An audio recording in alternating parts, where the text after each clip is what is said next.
नमस्कार, आप देखना शुरू कर चुके हैं आई इंडिया और मैं हूं पंकज सिंह गौर। और आज केंद्रीय बजट आया हुआ है।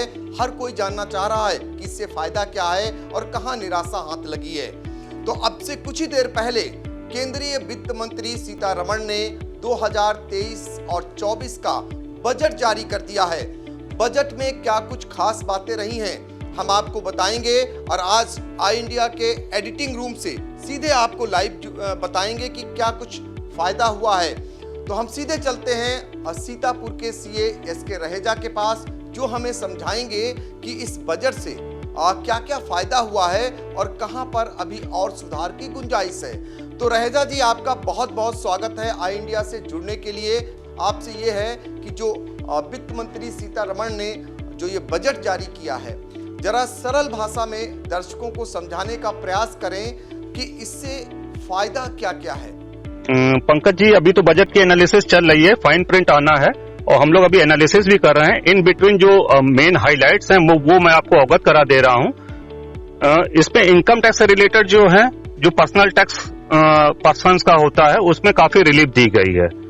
जैसे पहले दो रिजिम चलते थे, एक न्यू टैक्स रिजिम होता था, एक ओल्ड टैक्स रिजिम होता था, और इसमें एक सेक्शन 87A की रिबेट मिलती थी जो 12,500 रुपए तक की रहती थी।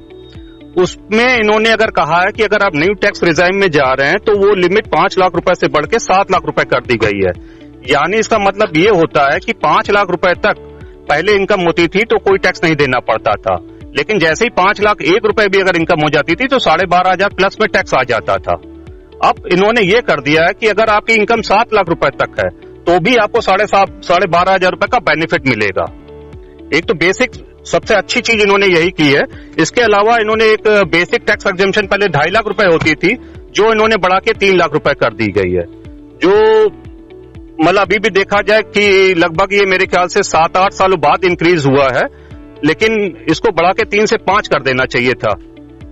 एक यहाँ पे हमें शॉर्ट कमिंग लग रही है। उसके बाद जो इन्होंने टैक्स स्लैब दिया हुआ है, 3 से 6 लाख रुपए तक 5% कर दिया है, 6 से 9 लाख रुपए तक 10% कर दिया है, 9 से 12 लाख रुपए तक 15% कर दिया है, और 12 से 15 लाख रुपए तक 20% एंड 15 लाख से ऊपर 30% कर दिया है। इसमें पहले एक टैक्स रिजिम होता था, टैक्स रेट होता था 25%, जो इन्होंने खत्म कर दिया। यानी पहले 6 टैक्स स्लैब होते थे, इन्होंने कम करके उसको 5 टैक्स स्लैब कर दिए हैं। मोटा मोटा हम आपको ये बता दें इसमें कि किसकी कितनी इनकम है तो उसको कितना टैक्स सेविंग हो रही है इस बार। जी।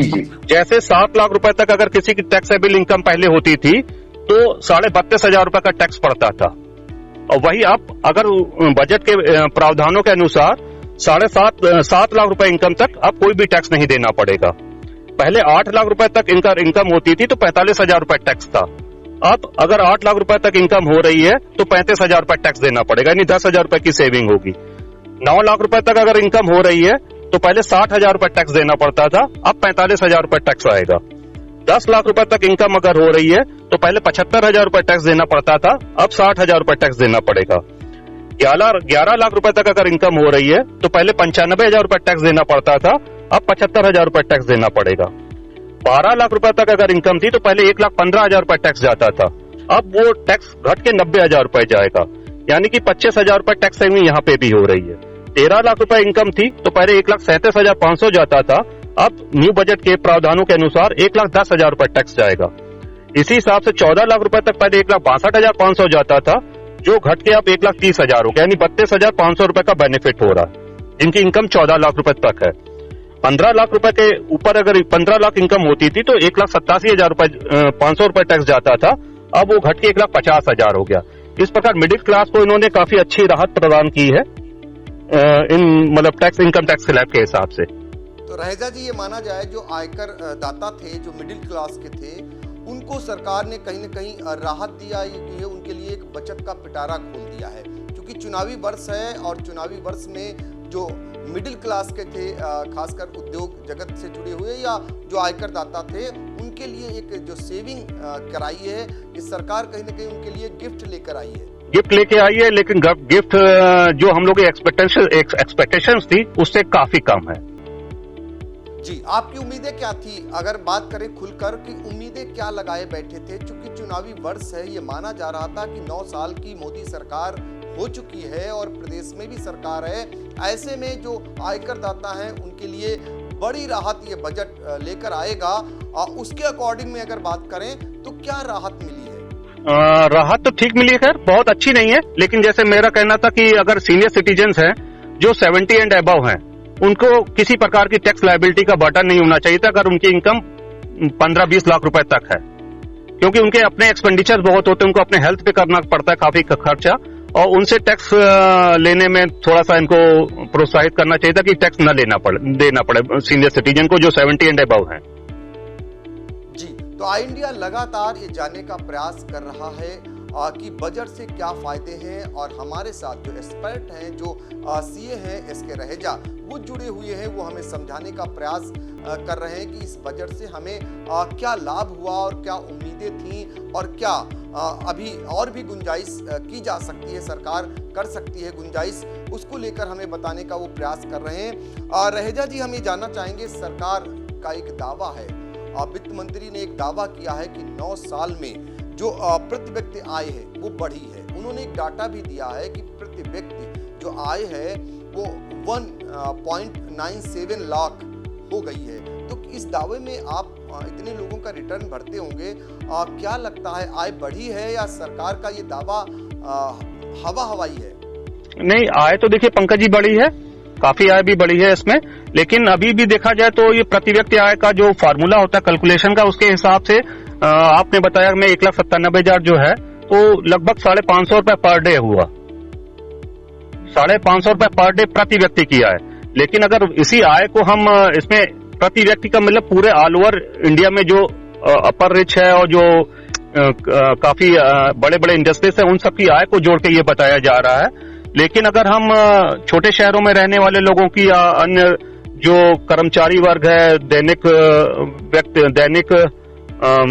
वेजेस वाले व्यक्ति हैं, उनकी आय में मुझे लगता है कि मतलब ये आंकड़ा उसके हिसाब से फिट नहीं बैठ रहा है कि उनकी आय 550 रुपए प्रतिदिन हो, ऐसा देखने में तो सर नहीं लगता। जी बिल्कुल, बहुत सारे लोगों को यही भ्रांतियां थी, यही जानना चाह रहे थे, और चूंकि आप सीए हैं, आपके पास बहुत सारे लोग आते हैं और अपना आयकर का पूरा जो लेखा जोखा है वो आप रखते हैं, और आप बहुत ही सरल तरीके से सबको समझाने का प्रयास भी कर रहे हैं। हम ये जानना चाहेंगे कि आपने बजट को काफ़ी करीब से देख लिया होगा, पढ़ लिया होगा, और क्या क्या खास रहा बजट में वो जरा सा बताइए, और कहाँ पे अभी सरकार और गुंजाइश कर सकती थी? जहां तक और मतलब है कि सरकार गुंजाइश कर सकती थी, वो महिला के लिए कुछ विशेष इनको मतलब इंसेंटिवाइज करना चाहिए था। जैसे इन्होंने एक अभी स्कीम लॉन्च की है कि उनको 7.5% रेट ऑफ इंटरेस्ट मिलेगा। महिला सर्टिफिकेट करके कोई एक स्कीम इन्होंने की है, 2 लाख रुपए तक की है, जिसमें इनको 2 लाख रुपए की सीमा नहीं रखनी चाहिए थी।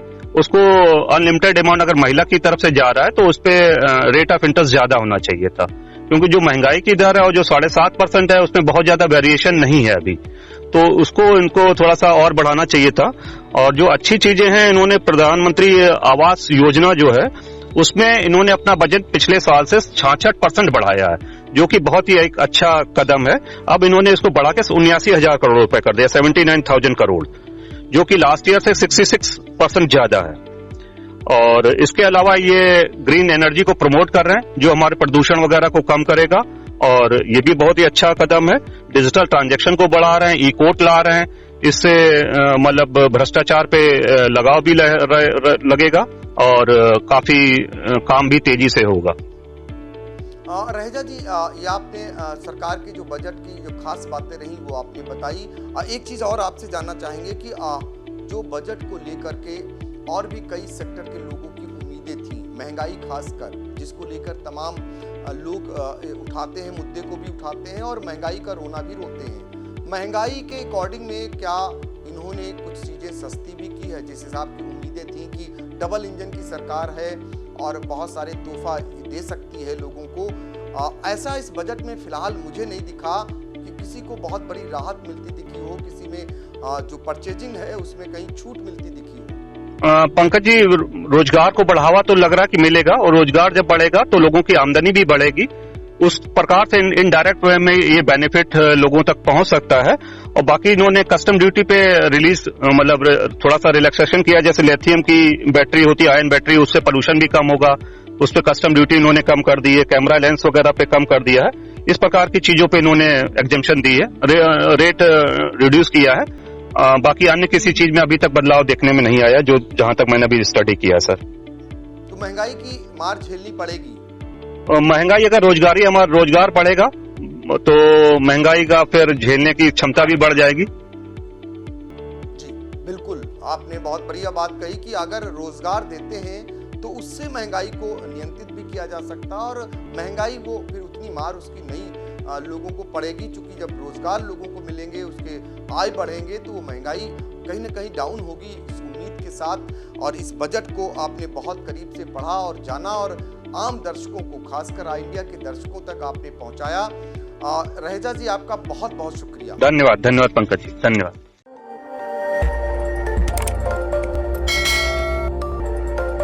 खबर आपकी, नजर हमारी। देखते रहिए आई इंडिया।